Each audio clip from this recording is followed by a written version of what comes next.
Today's Masturbation Monday topic is 10 signs you are afraid of intimacy or dating someone who is.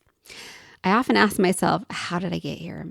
I'm in another healing era and still trying to figure out how to move forward in my dating and love life without repeating the mistakes of the past. I mean, what's the point of dating someone new if I haven't fixed past patterns, right? Well, one thing I've discovered is that I, like so many other women, date people who are afraid of intimacy, and I crave deep intimacy when I'm in a partnership. Look, I love sex and orgasms, and casual sex or friends with benefit sex can be fun, but it doesn't even come close to comparing to the type of sex you have when you are deeply connected with someone. And my masturbation practice has been a game changer for me these past couple of months. But I'd be lying if I didn't admit I'm starting to feel this deep yearning for a truly intimate connection with someone. But frankly, I don't even know if I'm capable of having one anymore because I've recently started worrying that I've developed my own fear of intimacy after all of my experiences.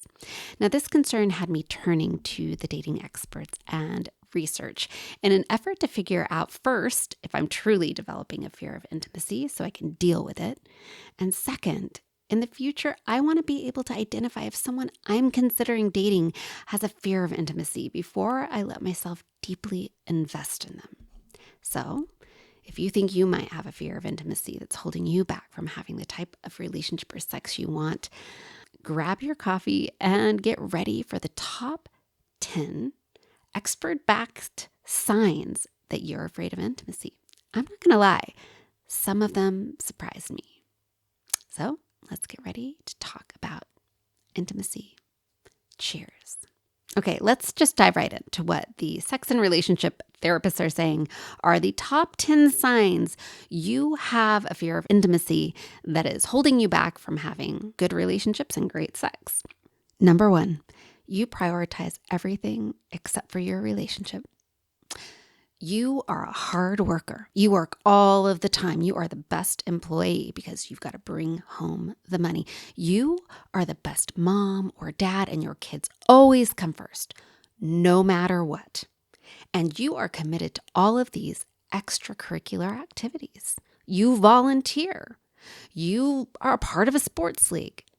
And your partner needs to understand that all of those things come first, that those things take priority, and that in their free time from all of those other things, then they have space for a relationship. And if you ask for more, then you are asking for them to stop being a good dad or mom, for them to stop being a good employee, for them to ditch out on their prior commitments. You see where I'm going with this? Does this sound familiar to you? Do you do this? Have you been with someone who does this?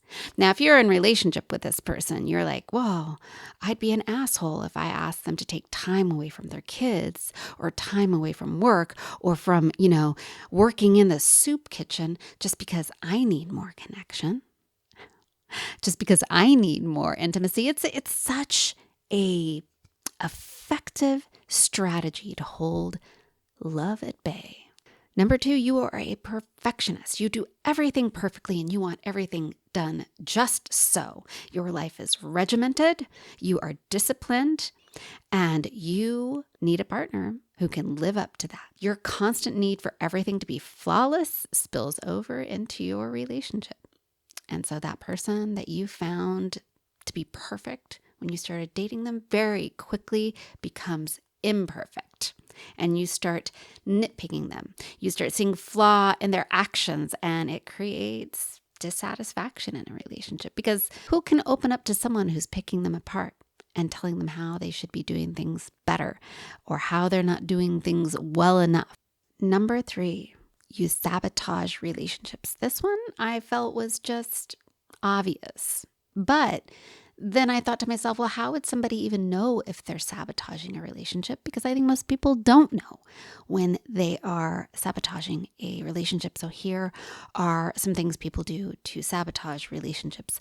Emotional withdrawal from the relationship. So a person who becomes distant, aloof, and creates sort of this feeling of disconnection and leaves their partner feeling isolated and dissatisfied.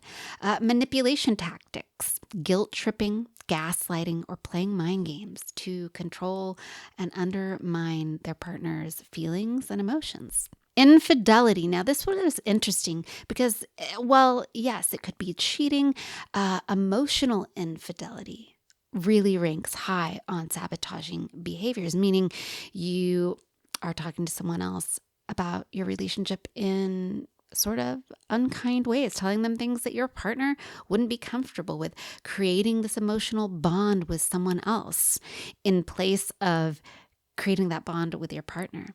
Constantly criticizing your partner or belittling their actions or their self-esteem or things they're excited about. I think we call that negging in the dating world. Lack of communication. They want to communicate? No, you're not going to do it. So self-sabotaging, intentionally undermining the relationship or sabotaging opportunities for growth and happiness due to your own fears.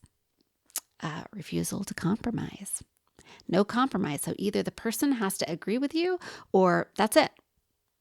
No go on the relationship. And stonewalling, completely shutting down, refusing to fix the problem, refusing to reach out and actually initiate fixing problems. So those are ways that people sabotage their relationship because they are afraid of intimacy. Number 3, you have a history of short relationships. And I will say this is a red flag for me right off the bat.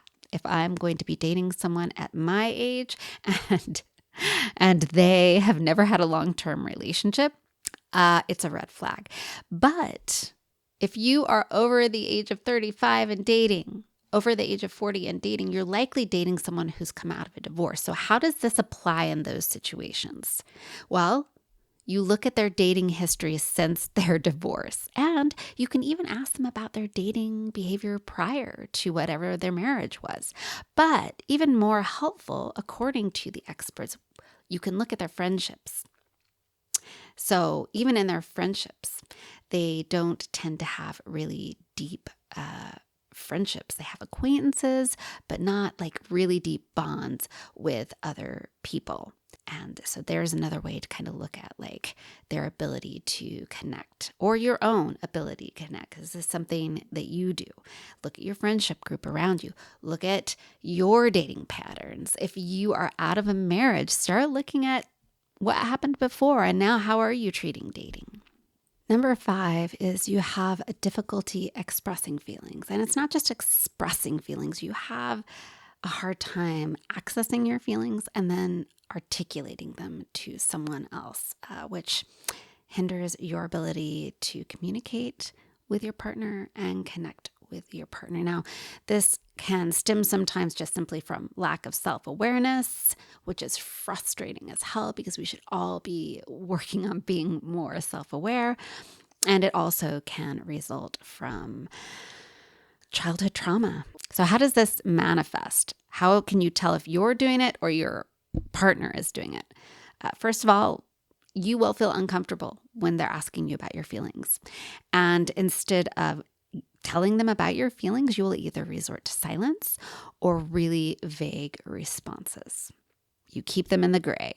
So likewise, if you are trying to talk to someone about their feelings and they're being silent or vague or skirting the conversation or trying to withdraw from it, it's a good sign that they have a fear of intimacy. Number 6, you prefer rejection or loss to vulnerability. Now, you may not know that this is what you're doing, but you have basically decided from the beginning that it's not going to work out. On some level, you're like, something's going to go wrong with this. Something is wrong with this.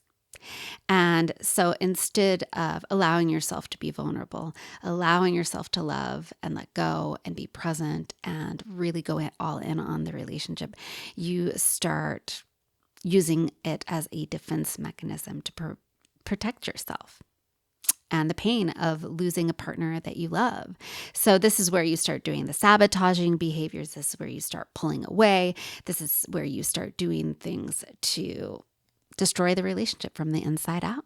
Number 7, you nitpick and fault find in your partners. So you actively seek out issues with your partner and often resort to nitpicking over trivial matters as a way to create distance. This tendency intensifies as the relationship deepens, serving as a defense mechanism against vulnerability. Consequently, you convince yourself that you are discontent with the minor aspects of your partner, attributing blame to insignificant details like their hairstyle or eating habits or how they clean or what kind of TV shows they like to watch, stuff like that. And you use those little flaws as a reason to be reluctant to engage emotionally with them and to put time and effort into the relationship. Sign number 8, you avoid commitment. You constantly are expressing your hesitation or reluctance when it comes to making future plans or commitments. You avoid discussions about exclusivity or long-term goals. And this can happen at any point in a relationship where there would be movement and growth. Basically, when it comes to one of those growth moments, you avoid having the conversation, you pull back or you abandon. Number 9, you overemphasize and hyper-focus on physical intimacy. This one kind of got me. I take this one a little bit personally.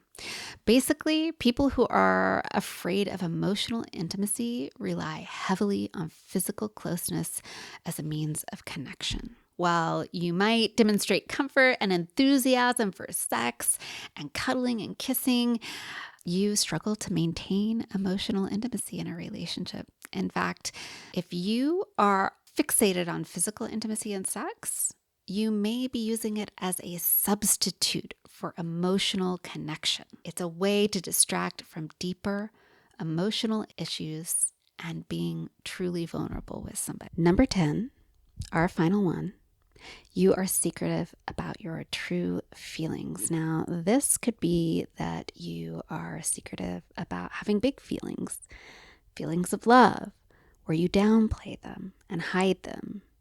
Or it could be that you're upset about something or you want something different in order for your needs to get met.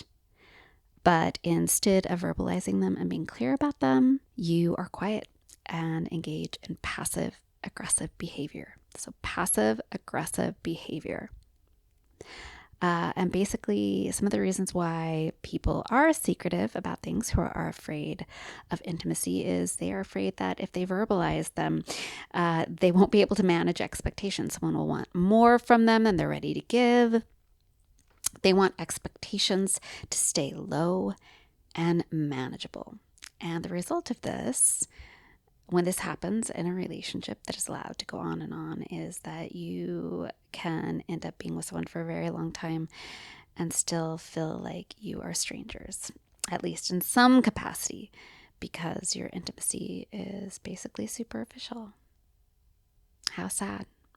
Well, guys, that's it. Those are the 10 top signs that you or someone you are dating is afraid of intimacy. I'm curious to hear what you think about these 10 signs. Do they resonate with you? Do you disagree with them? Are you clearly described by one of them but insist that you are emotionally available? Because I'll tell you what, right now, women especially are not dating men because men aren't doing the work they need to do to be able to emotionally connect with women and be deeply connected, have and forge truly intimate relationships.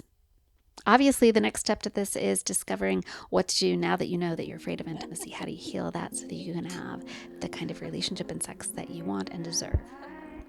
I will be getting an expert in to have that conversation. So send me your questions, your comments, and your thoughts to Annette, ANNETTE, at sheexploreslife.com. So until next time, guys, cheers. I'll see you in the locker room.